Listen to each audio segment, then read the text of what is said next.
आज हम वैदिक कैलेंडर के पन्नों से एक बहुत ही दिलचस्प कहानी सुनने वाले हैं। एक ऐसे महीने की कहानी जिसे कभी किसी ने नहीं चाहा, जिसे ठुकरा दिया गया था। ये कहानी है पुरुषोत्तम मास की। सोचिए जरा, क्या हो अगर वक्त का एक पूरा का पूरा टुकड़ा ही बेकार मान लिया जाए। एक ऐसा महीना जिसे कोई चाहता ही न हो, जिसके आने से खुशियां नहीं बल्कि सब कुछ रुक सा जाए। आज हम ऐसे ही एक, कह सकते हैं, उपेक्षित समय की बड़ी अनोखी कहानी जानेंगे। तो चलिए इस कहानी की जड़ तक चलते हैं। होता क्या है कि हमारा सौर साल और चंद्र साल ये दोनों एकदम साथ साथ नहीं चलते। तो कैलेंडर को सिंक में रखने के लिए लगभग हर 3 साल में एक एक्स्ट्रा महीना जोड़ा जाता है। इसी को कहते हैं अधिक मास। लेकिन इसका एक और नाम था जो ज्यादा अच्छा नहीं था, मल मास। मल मास मतलब मैला या अशुद्ध महीना।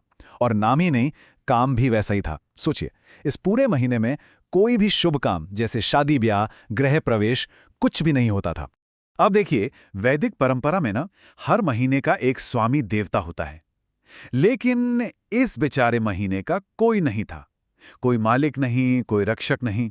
तो सबने इसे स्वामी विहीन मानकर बस छोड़ दिया। और इस तिरस्कार से वो इतना इतना ज्यादा दुखी हो गया कि उसने अपनी जिंदगी ही खत्म करने की सोच ली। मतलब चारों तरफ से बस उपेक्षा, मजाक, इस सब ने उसे पूरी तरह से तोड़ कर रख दिया। एकदम अकेला और हताश। पर उसने फैसला किया कि वो मदद के लिए एक आखिरी सफर पर निकलेगा। और यहीं से कहानी में एक बिल्कुल नया, एक अनएक्सपेक्टेड मोड़ आता है। अपनी सारी निराशा के बावजूद मलमास ने एक बहुत बड़ा और साहसी फैसला लिया कि वो एक उच्च शक्ति से मदद मांगेगा। तो उसकी यात्रा शुरू होती है। सबसे पहले वो पहुंचता है वैकुंठ धाम, भगवान विष्णु के पास। उसने अपनी पूरी दुख भरी कहानी भगवान विष्णु को सुनाई। उसकी कहानी सुनकर भगवान विष्णु का दिल पिघल गया। उन्होंने उसे न सिर्फ सहारा दिया, बल्कि अपने साथ ले गए सबसे ऊंचे धाम, गोलोक, जहां साक्षात परम भगवान श्री कृष्ण रहते हैं। और बस वहां, उस गोलोक के दिव्य प्रकाश में, उस ठुकराए हुए अकेले महीने को मौका मिला अपनी पूरी पीड़ा, अपना पूरा दर्द खुद भगवान कृष्ण के सामने रखने का। तो अब आता है कहानी का सबसे सबसे जरूरी हिस्सा। एक ऐसा पल जहां उस तिरस्कृत महीने की किस्मत हमेशा हमेशा के लिए बदलने वाली थी। भगवान कृष्ण ने मलमास की पूरी बात बड़े ध्यान से सुनी और फिर वो मुस्कुराए और बोले, दुखी मत हो, मैं तुम्हें स्वीकार करता हूं। और सिर्फ स्वीकार ही नहीं किया, उन्होंने उसे अपना ही एक सबसे श्रेष्ठ नाम दे दिया, पुरुषोत्तम। तो देखा आपने, कितना बड़ा, कितना जबरदस्त बदलाव था ये। जो महीना कभी मलमास यानी मैला कहलाता था, वो अब पुरुषोत्तम बन गया, यानी पुरुषों में उत्तम, सर्वश्रेष्ठ। जिसका कोई मालिक नहीं था, उसके मालिक खुद भगवान कृष्ण बन गए। कहां तिरस्कार और कहां इतना बड़ा सम्मान। ये सफर तो सच में कमाल का था। भगवान कृष्ण ने सिर्फ नाम ही नहीं दिया, उन्होंने अपने सारे के सारे 16 दिव्य गुण वो भी उस महीने को दे दिए। और बस वो महीना भी उन्हीं की तरह शक्तिशाली और पवित्र हो गया।